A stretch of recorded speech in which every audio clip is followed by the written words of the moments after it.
歡迎大家嚟到踢拖現場。今日我哋同大家探討一下呢個世界究竟有冇神？人死咗係咪一了百了？我哋今日好榮幸請到唔同領域嘅專家嚟到探討呢一個問題。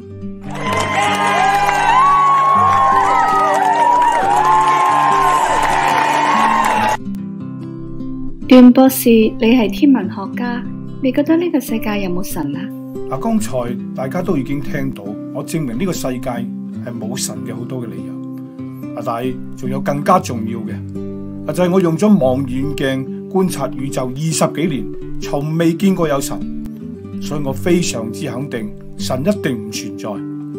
段博士，你用望遠鏡觀察咗宇宙20幾年，咁你見過風嗎？風係咩形狀嘅呢？婆婆，用望遠鏡又點可能睇到風呢？咁請問世上係咪真係有風㗎？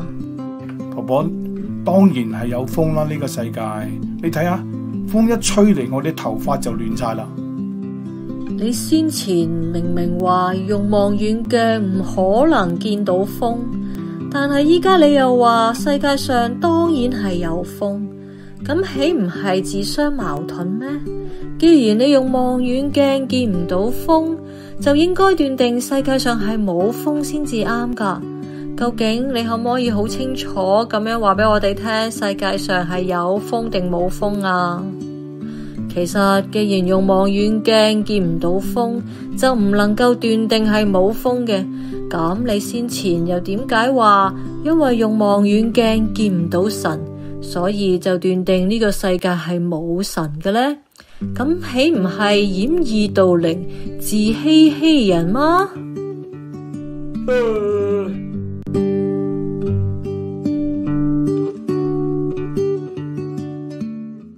黃博士，你係醫學專家，想請問你，世界上究竟有冇靈魂存在㗎？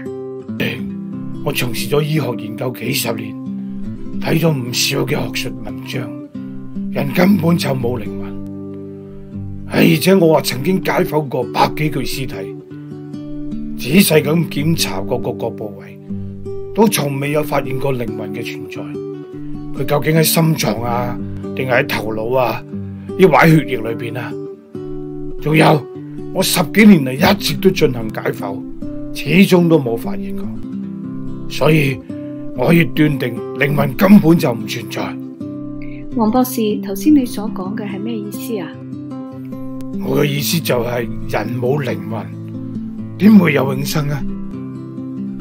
點樣享受永生啊？既然靈魂都唔存在，人又點會需要神嘅拯救啊？黃博士，你愛你太太嗎？婆婆，我當然愛我嘅太太啦。黃博士，請你將解剖人體嘅手術刀借俾我啊！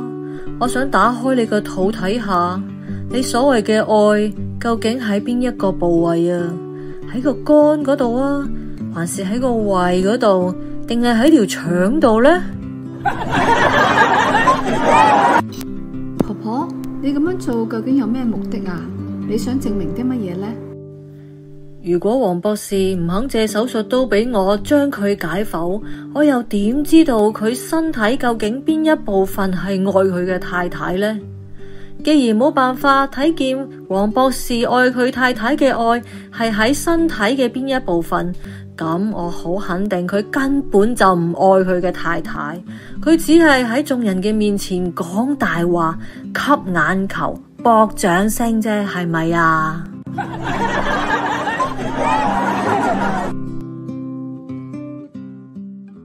武天尼博士，你係倫理學家，你認為呢個世界有冇天堂同埋地獄㗎？人死咗就一了百了，死亡就係結束，世界上根本就冇天堂同地獄嘅存在。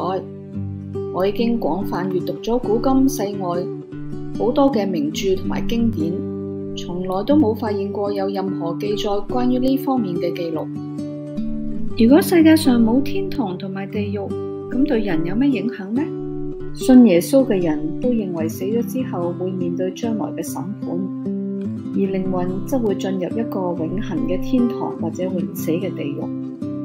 呢啲係會取決於佢哋一生嘅信仰同埋行為，以致佢哋被逼不斷咁樣約束自己嘅言行，免受到神嘅審判同埋刑罰。既然世上根本冇天堂同地獄嘅存在，咁即係冇永生或者審判嘅事啦。咁樣人活喺世上，咪可以唔受約束，自由自在，想做乜就做乜，毫無後顧之憂。試問邊個唔想過啲咁樣嘅生活呢？請問武博士，你有冇讀過一本書叫《聖經》啊？聖經明明話人人都有一死，死後且有審判，又話信子的人有永生，不信的人必被定罪。死亡並唔係結束啊，而係一個永生同審判嘅開始啊。因為聖經話無論善惡，最終神都會審判。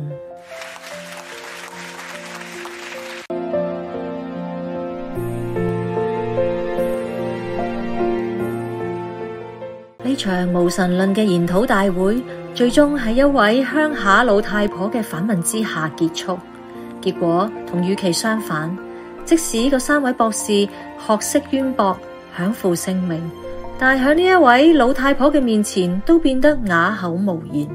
佢哋嘅論點冇辦法抵擋呢一位鄉下老太婆嘅深刻信仰。唔知你哋又點睇呢？